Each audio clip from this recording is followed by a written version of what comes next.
Hello, everyone. This is Cassandra Williamson coming to you from a holler in Eastern Kentucky. Literally. Yes, I made it back home, back to Pike County, Kentucky. I departed, I left from here Wednesday morning really early and drove down to Tuscaloosa, Alabama, which is between an 8 and 9 hour drive. Made it down there, stayed overnight at my daughter's home. I left really early Thursday morning and I picked up my other daughter and drove to Killeen, Texas. Actually, Austin, Texas first. Picked up my son and went to Killeen for my granddaughter's graduation. And that was really a special event. It's the first grandchild of mine to graduate high school, the oldest, and we've got many more to go. Two more next year. Let's see. Ashland was in Killeen, Texas, actually Harker Heights, Texas, at the Harker Heights, from the Harker Heights High School, and they had the ceremony in, what it was at the Capital One Center or something or other down there. I don't know, a big center, large crowd, really large crowd, and filled up the center, and there's probably 500 students who graduated. It's a large school. Yeah, right off of Fort Cavazos, formerly known as Fort Hood, in Texas, and it was a good experience. I'm glad my son was there. That was his daughter who graduated, and two of my daughters were there. One from Kansas, and the other one from Tuscaloosa. And my ex-wife was there, also from Kansas. So yeah, it was a family reunion, and we got to meet up with Ashlyn, our oldest grandchild, and the first of 8 to graduate from high school. That's just so shocking to me. It's just like really? You've got a grandchild who's graduating from high school? You're kidding, right? No, well, no, it's true. And it was really a good thing. Got to spend a little bit of time with her and really enjoyed it with all the family and her mom and stepdad and her dad. All of us there. So it was a good experience, and totally enjoyed it, and got back last night back to Pike County, Kentucky, back in the hills after dropping off Jordan, my daughter, down in Tuscaloosa, and then driving back. So I got here sometime late in the evening, 7-ish in the evening, a little after 7 probably in the evening last night, and quickly unpacked the car and unpacked everything and went to bed. Well, I had to check on mom, my sister and brother, and my cousin and everybody. So everyone was fine, relatively speaking, comparatively speaking, maybe is more appropriate. But so today is Memorial Day. So I wanted to kind of touch on a few things that are important to me and the service of our family members who have gone before us. The earliest records that I have on both sides of the family, on the Williamson side and the Scaff side, SCALF side of the family, goes back to the Revolutionary War. Alden Williamson, my son's namesake, by the way. Let's see. He was at the Battle of Point Pleasant in 1775 from a militia in Virginia. So that's Alden. I mean, he put his time in Virginia militia early on. On my mom's side, John Scaff, he was a private from North Carolina, and he served in the 10th, I think the 10th Regiment or something like that, North Carolina, and actually mustered to the north, went north and into Maryland and Virginia and Pennsylvania, and he was at the Battle of Brandywine. He was at Valley Forge with George Washington during that infamous and horrible winter. He actually, when John Scaff filed for his Revolutionary War pension, he detailed a lot of the things that he'd be involved in, and it was really just a fascinating story of what he had accomplished. But he didn't apply for his pension until like 1838, well after the war, obviously. And but he was living as an elderly man down in Tennessee, Hawkins County, Tennessee, probably Greene County, Tennessee area, somewhere around in there. But anyway, that's the earliest ones in the family that I have a record of anyway, who served in any kind of military capacity. But then it goes up from there, and nearly every major battle that the U.S. Has been involved in, family members have been participants in one way or another, including the Civil War on both sides. Literally, here in this part of Kentucky and southern West Virginia, the people here were. There were many on the Union side. There were many on the Confederate side, and I know that my great grandfather was conscripted to serve in the Union Army, but didn't want to be there. So he he deserted and went and hid in Mingo County or in Wayne County, West Virginia, and they couldn't find him. But he wanted to serve in the Confederate Army because that's where his father was. So we've been involved in a lot of stuff over the years. I don't know about the Spanish-American War, though.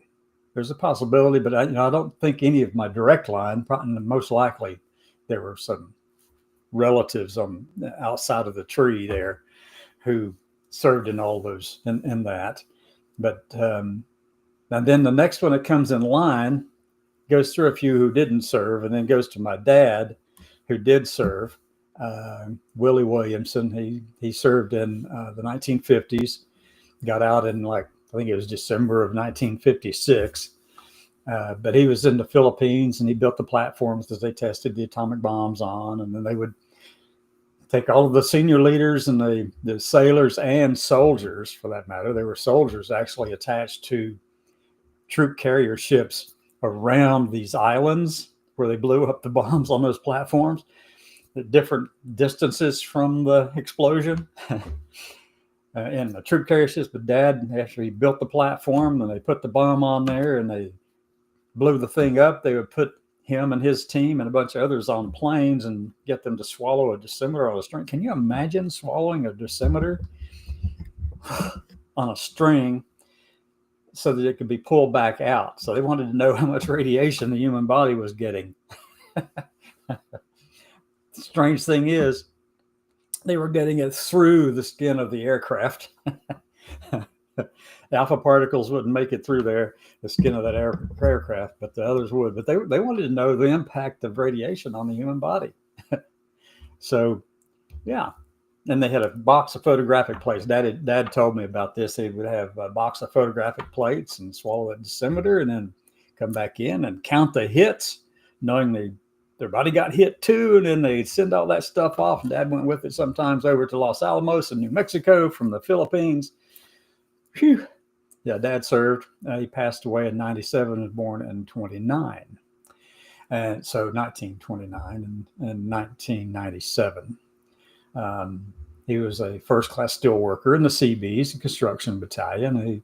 He was a good man, a good, hard-working man all of his life. Always involved in all kinds of things, from scouting to the Masonic Lodge and stuff like that. He was in scouting for 25 years. I mean, he was a very strong family and community person, and well respected in the community. And he's just a phenomenal human being. And so, yeah, Dad was a really good, strong influence on my life, for sure. All of us. He and Mom had 6 kids, and we were together for, until Dad passed, and we all moved away. Well, not all of us. Some of us moved out, and I joined the military, and my younger brother joined the military and all that. So, yeah. So that's a family of service to the country. And that's the best part about it, is having that perspective of service to something that's greater than ourselves, which was to the nation. Partly that, was a large part of what I went in for. I went in for the educational part and serving the country. And that was the best and easiest way to do it, to get in and do that. And so I did. And that's what a lot of people did. So, yeah, I mean, it's service to the country is just in our life, in our blood. It feels like that's just who we are. Okay, I have an uncle who passed away a couple years ago, Buford Blackburn, who was in the Navy around the same time that Dad was there in the Navy, and he was a dental technician, I believe, if I'm not mistaken. He's buried down in Lexington, Kentucky, and his wife was my dad's aunt, my granddad's, yeah, my dad's sister. I mean, I'm getting all tangled up. I got so many things going on in my head with the family thing right now.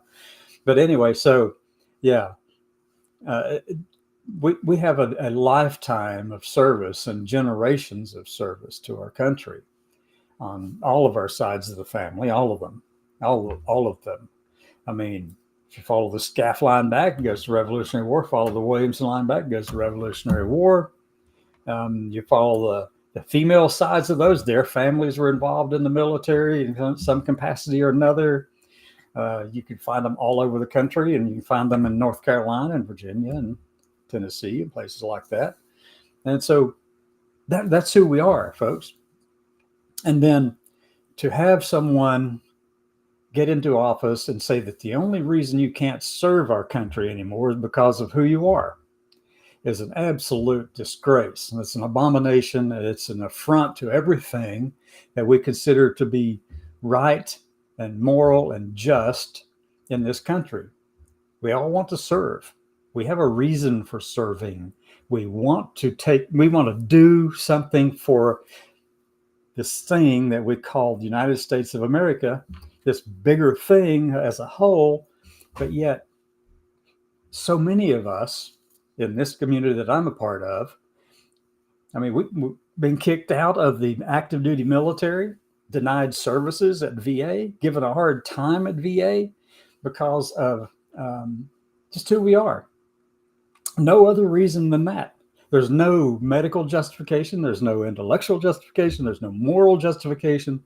There is no ethical justification for the kind of stuff that's being done to and against transgender people in this country, and especially our veterans and active duty service members who are just being kicked out, and all they've ever wanted to do was to serve their nation and to do it well, and they have done it well. They've done it exceptionally well, and yet we got Hegseth and Trump and Kevin Roberts at the Heritage Foundation have decided that trans people are an affront to them. Fox News has fallen all over themselves going after trans elder. Well, they kind of push it under the radar, but it showed up on a Saturday night show where they're going after trans elders in the country and calling them immoral and unethical especially to be around other people. And I'm thinking, like, really? Here we are serving our nation, our families. Many of our families have got long histories of service to our country, and yet somebody in their infantile little pea brain decided that we don't want them there because, whatever, we're just offended by them. Well, I'm going to tell you, there is no basis for it. We've all served our country. I've got friends right now who are in service getting ready to be kicked out for no other reason other than the fact of who they are. That's it. The good people, highly intelligent and accomplished people, very successful people in the military. And I know many of these people, they have families and histories that tie them to the fabric of this country going back generations. And today I honor them with them. I honor my family's heritage and history of service to the country today. My brother served, my children, all of them are connected to the military in some way. Well, 3 of the 4 are connected to the military in some capacity or another. I mean, we could fly, let me see, Army, Navy, Air Force, and Marines flags outside this house here in Pike County, Kentucky, and it would represent just my immediate household. Put Dad in there, who was in the Navy, and then when he got out, he did a few little things with the National Guard of West Virginia, and then you can go on back, go all the way back to the Revolutionary War. The people in service right now who are also like me in many ways, trans people, if you use those terms, I use it because that's the only way to describe this, really, right now. They've got histories too of service to the country, and their families a long history of service to the country. Some of my friends have had their moms served as waves and waxing in the Army or the Navy and stuff back in World War II. I mean, and that's all we've done is just to be, wanting to serve our country. Get an education along the way, but serve this nation that we believe in, that we have swore or raised our right hand and said we will defend the Constitution of the United States from enemies, foreign and domestic. And right now we've got some domestic people who think they're defending the Constitution and holding up the things they believe in. Absolutely they are. Don't get me wrong, but it's wrong. What they're doing is wrong. It's just craziness. I'm looking at a story right now on Fox News. It's on my other monitor over here of Secretary Collins talking to them. I don't know when it was, sometime either today or whenever, yesterday. But he's blaming the media and everything for veterans feeling as if they're being disenfranchised. I'm sorry, Secretary Collins, but you're the reason why. And this administration is why veterans are feeling disenfranchised. Because I'm talking to Collins now, you turned your back on some of America's veterans simply because you don't acknowledge their existence. Well, unfortunately for you, we're here. And we're starting to hear all these stories of our staff members in the VA who are being chastised just simply because, they interact with trans people, or they say something that says, I'm supportive of LGBT veterans. Do you know that the healthcare needs for that population is just a little bit different than for the rest of the veteran population? You've got to, in all these years, well, what have we wanted in this country? To tailor medical care directly for the individual, because we know that each individual is different. Genetically, they're different. In every way that they're different. How their body responds to medications is different. But yet, they're trying to whitewash the whole thing and say, nope, treat them all alike. Treat everybody alike and get rid of all of these things that would identify the differences. Well, Secretary Collins, you've got a long way to go, son. And right now, him blaming the media for what's going on, why the veterans are saying that they're not happy with the VA right now. Well, it's not the media. It's this administration. I, for one, have backed off of my interactions with the VA as much as possible, as much as I can. Because, who wants to go somewhere and just be mistreated deliberately, legally mistreated? Who wants to do that? Who wants to put themselves in that kind of place? Now, look, I'm going to tell you my story specifically. I don't have those issues. And I don't know why it might be different for me than for somebody else. I don't know. There's a lot of personality things that go into it, a lot of demeanor and character, and a lot of confidence that goes into the way others treat you too. There's a lot of things that go into all of that, a lot of it, and how respectful you are of others who may not necessarily agree with you. For my life and who I am, and for others in this community. if you walk into a place and you go in demanding that people treat you a certain way, regardless of whatever policies may or may not be there, then you're going to get that same kind of abrasive, angry response back. It doesn't mean you roll over and play dead.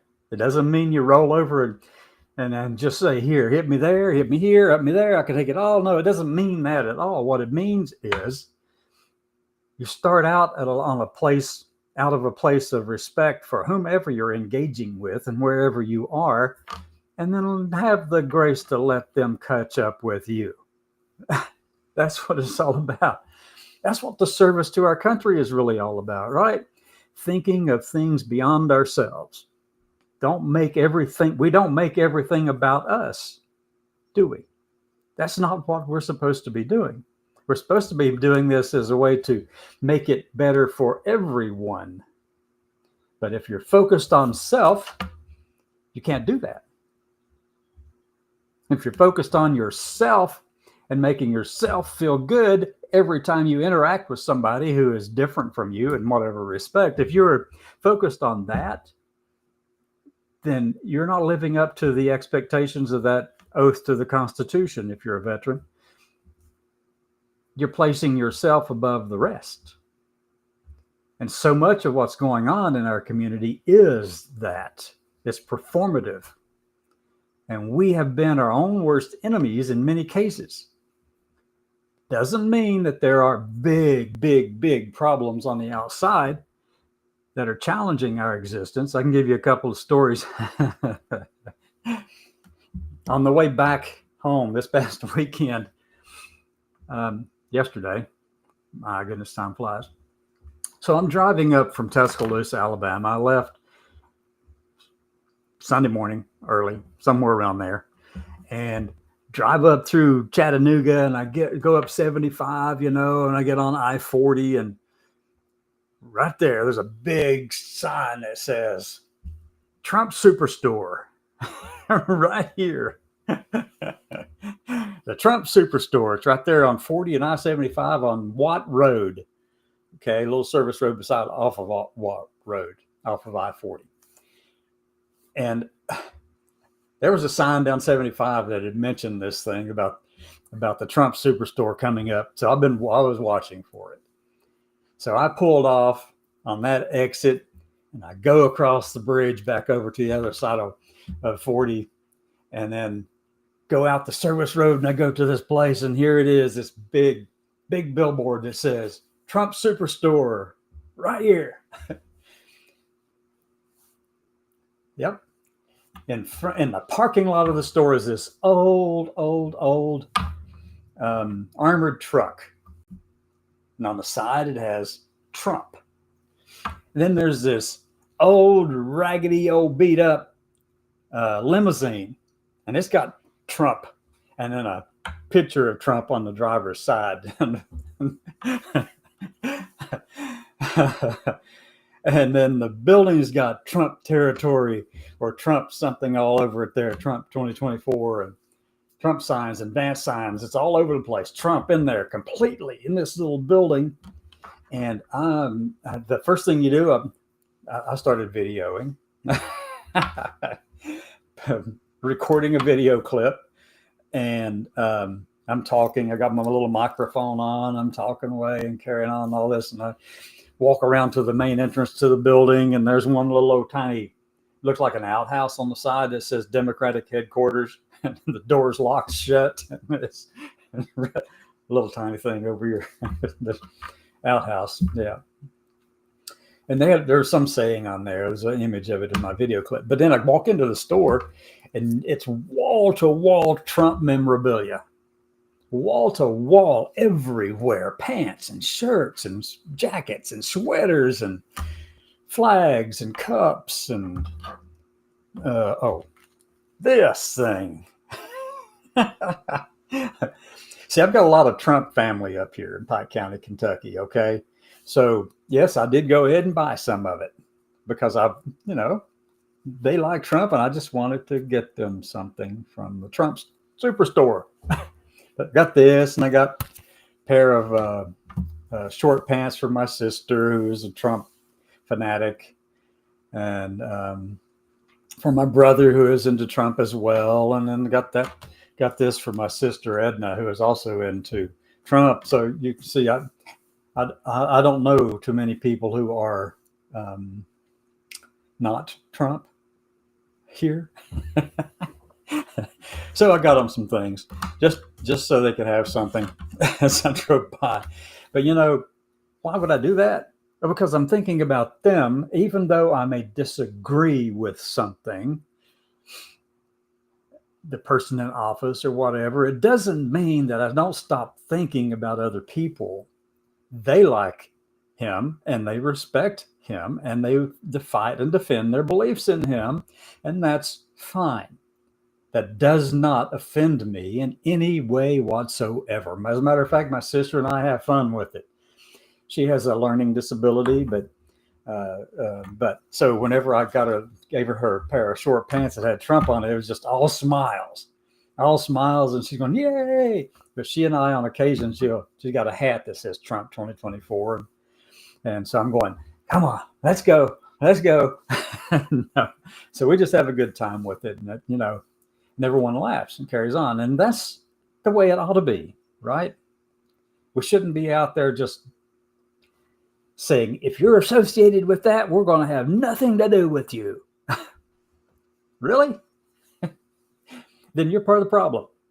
And that comes from my side too. There are a bunch of people over here on this side in my community who will tell you flat out, if you're associating with them, we don't want anything to do with you either. And that's just the way it is. They've done that to me. I get more pushback from people in the community than I do out of the community. Isn't that strange? It shouldn't be that way. You should be able to entertain differing viewpoints and differing perspectives without having to assimilate those views into your own thinking and way of believing. It's possible to do that, folks. It's possible to entertain other ideas without getting all flustered and hell-bent on destroying the other side. Both sides are part of the problem. They have failed to remember, to memorialize the history of this nation in their minds. They haven't put it in there. It's not part of their thinking. They don't see beyond just the chamber, the echo chamber they're in. They don't see that the whole country needs all of this to move forward. And the divisiveness needs to stop from us and from them, from anyone. It needs to stop. But will it? No, probably not. We come by it naturally. I could tell you some stories about that one. President George Washington had to call down Thomas Jefferson and Alexander Hamilton. They were both on his cabinet. They both believed differently, but he had to call them down and say, stop all this arguing in public, because each of them controlled newspapers that they put their views into, and they were attacking each other out here, sometimes anonymously in various media sources and newspapers and things, and just going after each other. And Washington said, you got to stop. You're dividing the country into left and right, or whatever it was back then, Whigs and whatever. No, it wasn't them either, but they were starting out this two-party system back then that got us to where we are today. And now we're seeing the bitterness of that, and that Washington was right. But Washington was wrong on this, though. You can't stop that from occurring, because any two people will have differing views, and depending on how much influence they have, money or social media connections or whatever, they can drive one side to believe one way, and they create an echo chamber there, and the other one can do the same thing on their side, but they neglect the fact that we have a duty to defend and protect the Constitution of the United States. We have a duty to think beyond ourselves and to be able to entertain other thoughts and ideas, to critically look at them and assess whether or not they're good and beneficial for us and the nation. That's the only way forward. No matter how much you think yours is the only sole way to do it, there's another way that you haven't thought about. Every time. You don't know it all. So what we're seeing right now is a push to further divide the country. From the Republican and conservative side, we've heard nothing but we need to have viewpoint diversity. We need to bring in more people who can think differently and more broadly and different things. They have pushed that for a number of years now.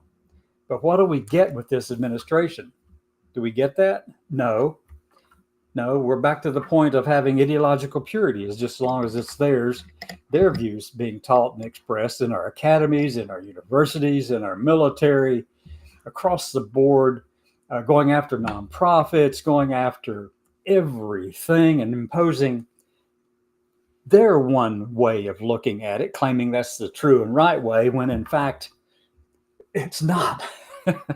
There's whole parts to this thing that's being left out. But yet, they're pushing it, and they're trying to tell the rest of us that this is the real right way to do things. I mean, just get rid of all of that right there. We'll just put our own way of thinking into it. You haven't done anything except impose the other side of the same coin. Yes, my side can also be intransigent and just stupidly clinging to particular ideas that are absolutely crazy, and then claim that to be the only right way because, we've got doctors and PhDs over here backing this up. Well, the other side does too, but each side says that other doctor over there is an idiot, and the other one says the other doctor over there is an idiot too, because they don't have the same educational background, or they went through a different program, and over here they're doing the same thing on this side, teaching everybody that they want to do it that way, and they're missing the whole point. They absolutely have shut down viewpoint diversity in the whole of the federal government, and that's what they want right now. And they're doing it quite well. The left did it. The right has done it. It hasn't changed. Well, it's changed from having a liberal perspective, or at least, and then a conservative perspective. They've replaced one with the other. So the problem hasn't been solved. The problem has just been pushed from one wing to the other wing. Okay? Nothing has changed at all overall, and the whole course of the future for our nation requires that there are many people who have an idea of what it means to serve something greater than themselves, like our ancestors did, like mine did in the Revolutionary War, and my dad during the 1950s. Whenever you can see that what you're doing has a greater purpose, that you're serving something beyond just yourself, as they did. Now, look, no one in our history needs to be put up on a pedestal. You don't need to idolize any of these people from the past. And when I say that, people are going to look at me like, well, what do you mean? We got George Washington, Hamilton, and Jefferson, and we've got all these people over here, and they were such super people and good people and all of that. They were people just like us. They were people just like us. They made mistakes just like us. Many of them were greedy, just like many of us in this today. They weren't very religious. Not at all. One was an atheist. One was a deist. Well, a bunch of them were deists. Most of them were deists, meaning they just believed in something bigger, but they couldn't care less whether it was Christian or Muslim or whatever. They really didn't care. They were deists. And that's the vast majority of the founding fathers. So when Thomas Jefferson was asked about the veneration people were putting upon the founding fathers, he said in 1816 in a letter to Samuel Kercheval, he said, me paraphrasing it slightly, a lot, we don't need to be putting these people up on a pedestal like that. I mean, I knew them. They were just as human as I am, he said. He said they would not appreciate being put on a pedestal like that. They just wanted the Constitution to stand for itself, to be amenable along the way, to adapt to the needs of the generation in which it was being applied. And that's from Jefferson, folks. But he was thinking of the country. He was thinking down the road. He was thinking of what was going to happen in 50 years, 100 years, 200 years. If he wanted this nation to last that long, what needed to be built was not a rock, was not something that was put behind padded locks and closed in and shielded from change and adaptation and also from having our leaders put up on a pedestal. That's not what he wanted. That's not what Hamilton wanted either. Even though the two men really violently disagreed with each other, Hamilton and Jefferson. But that's not what they wanted. They wanted service to country, but they wanted the Constitution to be the thing that we were looking forward to and making sure it moved with the generations. And that's what Jefferson was saying in that letter in 1816 to Samuel Kercheval. He actually put it in a more colorful way. He said, why would anyone force me to wear the coat of my youth when I can no longer wear it? It doesn't fit anymore. I was a young man when I wrote the Declaration of Independence. I was a young man when I was working on the Constitution, even though I was overseas at the time, and Alexander Hamilton was putting it all together. We were young men then. Why would anyone force me to wear the coat of my youth? Jefferson asked. Because he knew that nations and peoples and ideas change, and we learn new technologies and new science and new stuff along the way. And he actually said it, that it needs to adapt and change with these things, with the times.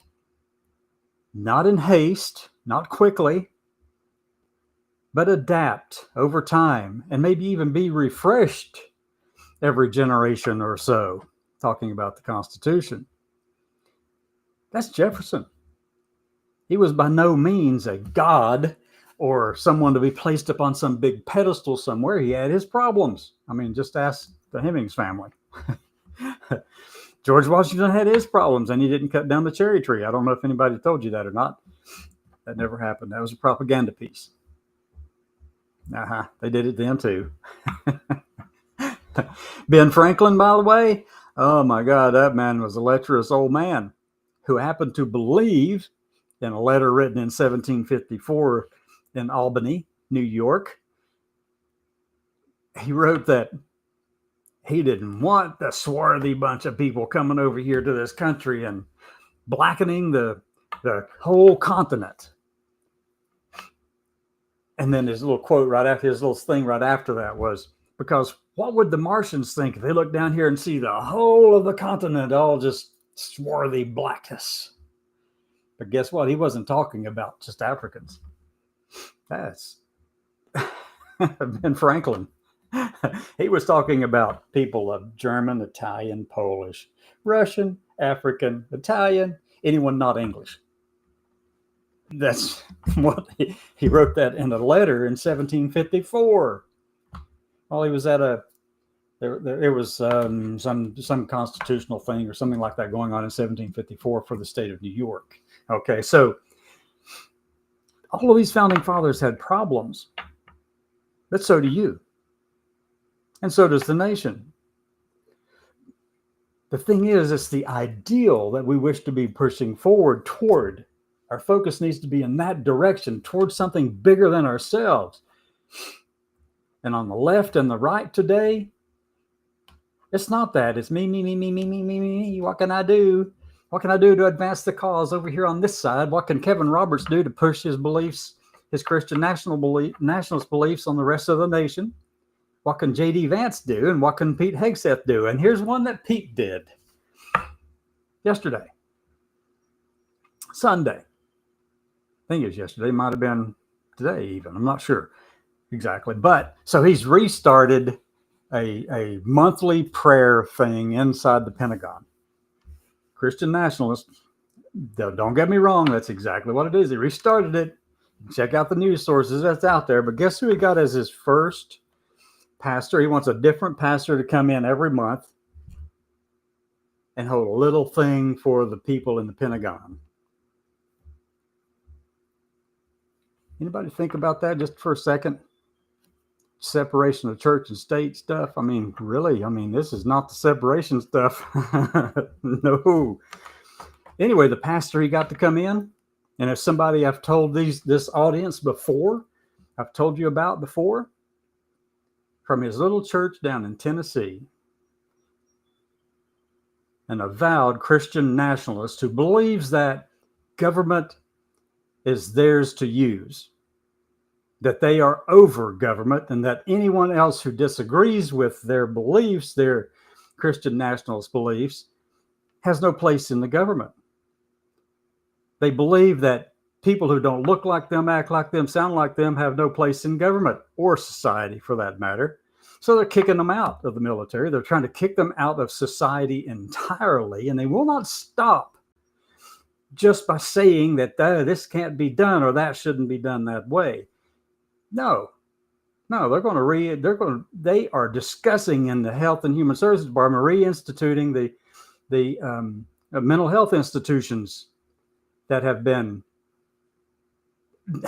removed and made inoperative over the past number of decades because we knew that it wasn't doing the job. But they want them back because, they don't trust the scientists over on the left side who have any kind of inclination in that area, even though scientists generally, unless you are bought and paid for by some corporation somewhere, scientists generally go after deciding what is, looking at the evidence and going where the evidence goes, rather than saying, oh, that's a left side view, or that's a right side view, or a conservative view. Or no, whenever somebody comes out and tells you that you got to look at it through this narrow perspective here, look at it from your Christian view or your Muslim view or your Hindu faith, look at it from any of those perspectives, they aren't scientists. They're propagandists. If they're telling you to look at it from a conservative perspective, they're propagandists. If they're telling you to look at it from a liberal perspective, they're propagandists. They're not scientists. But each side is going to claim that the other is the problem, because whatever has been discovered or whatever science is being advanced, if it doesn't appeal to this one, then that one says that's got to be over there. It's ideological. No, it's just science. Same way the other way. So our challenge in this country today is to find a way to remember the ideals being asked of us through our Constitution and the constitutional republic in which we live, that we put others first, and that we remember that there is something bigger than us toward which we should be focusing our effort and energy. Now, that can be family. That can be all kinds of things where you are right now, where you are, because every individual is a little different. There's circumstantial things going on. There's external and internal things going on. And each person's level of ability to do that varies. But when somebody serves their nation, most generally it's done because they see something they want to fight for, which would be our constitutional republic. They see something bigger than themselves. Yeah, there's other things in there too, like education and travel and, getting them out of a holler in Eastern Kentucky and stuff like that.